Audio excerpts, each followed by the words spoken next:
Jerusalem is the center of everything, not just the Jewish psyche, not just our history, but this is the focus what the Arab world wants. They don't want a state. They definitely don't want the Jews to have a state, but they want Jerusalem, in their terms, Al-Quds. In fact, for years, the missiles that would be coming in from the Gaza Strip into Israel in the early years since the expulsion of the Jews from Gush Katif, many of the missiles had Al-Quds written on the missiles. Even though it was landing in Sderot and the settlements around there, Al-Quds was the focus. Even this particular war, from the Arabs' perspective, is called the El Aqsa Flood. From their point of view, it's they want to flood, they want to take over, they want to wash away all the Jews from Jerusalem in order to have their Al-Quds. So we may not be at the forefront, of course. Today it's more of a battle of, in some ways, survival, a battle over the home. But the essence of this battle is really over Jerusalem.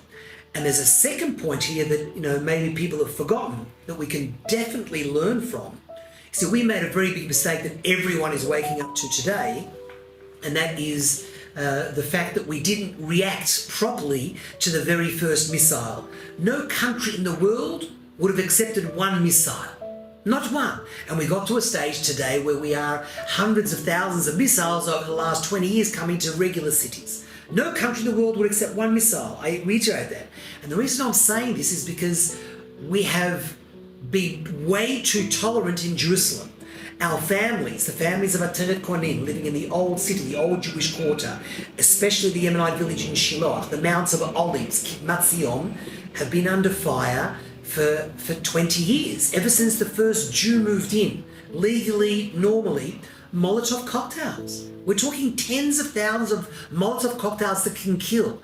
Today everyone's talking about zero tolerance. But where was everyone until this point of view? So we have this Arab enemy, this Muslim fundamentalists, this Hamas flying clans literally on our back doorsteps. And we have to be very, very careful of how we now treat it from this point onwards, because we don't want to get to a stage where it gets even worse, although I'm not sure how much worse it can get given the attacks we've had on our families and our buildings ever since we moved into Kibbutz Zion and Kfar Tzemanim in 2004. So there's a lot to learn. Jerusalem is the center of everything, and we can never lose focus about what the Arabs, and we should listen to what they say. Not pretend that we know. Listen to what they say. They want the end of the Jewish state, and they want Al-Quds.